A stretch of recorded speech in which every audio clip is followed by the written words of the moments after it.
Beer is a $100 billion industry in this country, selling over 6 trillion gallons per year. Once thought of as a down-to-earth drink, these days beer has gotten fancy, with small brewers making what's known as craft beer.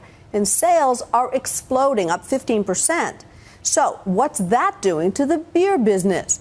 We welcome ABC's nutrition and wellness editor, David Zinczenko, to Nightline.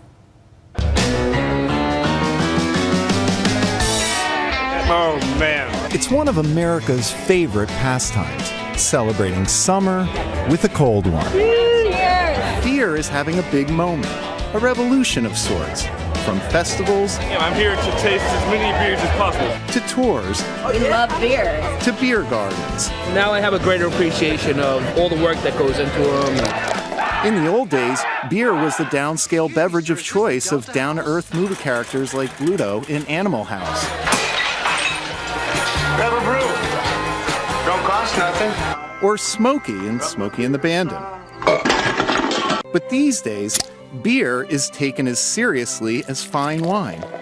And there's a new crop of beer snobs to tell you about it. It definitely looks heavier than your average porter. Creating hours of YouTube content. A little bit of pineapple and mango. Rating hundreds of varieties. There are even beer sommeliers suggesting food pairings. I'm gonna throw this in with fajitas. This isn't your ordinary six-pack. People are increasingly seeking out beers made by smaller brewers that experiment with flavor. They don't like the watered down stuff that they're used to. Creating what's known as craft beer. But craft beer is exploding. Big brewers are really looking at that and trying to make a more local, fresh product. In the past year alone, hundreds of new craft breweries have popped up all over the U.S. Sales are up 15%. And with big beer sales on the decline, big dogs like Budweiser and Coors are scrambling to get a cut of the craft beer craze.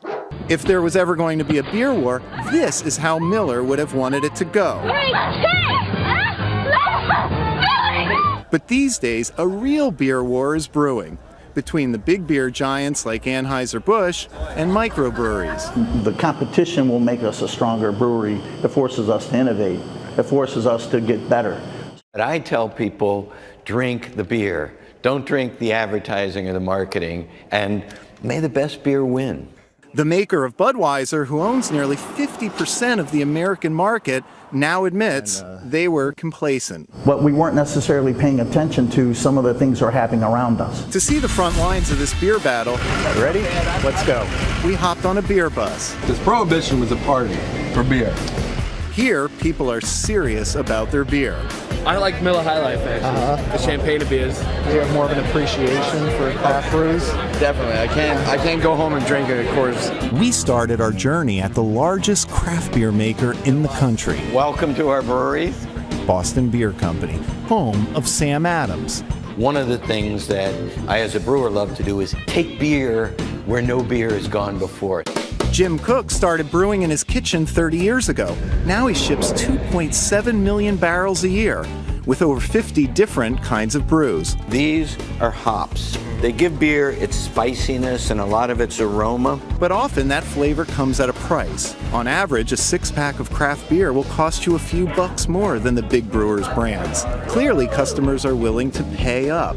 And Anheuser-Busch wants in. They started their own craft beer called Shock Top and are even buying up craft breweries like Goose Island in Chicago. We're the rich uncle who provides them the resources that they need, and the team there, they continue to innovate. Some of the critics might contend, oh, they own Goose Island, but they don't put their name, the Anheuser-Busch name, on the label. I think that's kind of ridiculous. People are going to find out that we make them.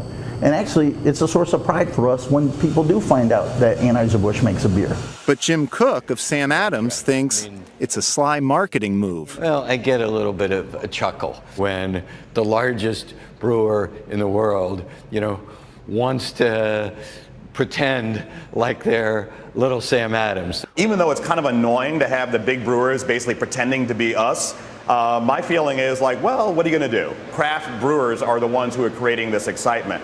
And if people start with copycat beers from the big brewers, well, they're going to soon graduate and discover the real thing. The Brooklyn Brewery is producing only a tiny fraction of beer compared to the big guys, but brewmaster Garrett Oliver says they're still winning. We are now making about 10 times more beer here than we were 3 years ago. This movement is happening now because our entire culture is moving towards more flavor. But Anheuser-Busch contends that Budweiser is still the king of beers. There's a reason why we sell as much Bud and Bud Light that we do.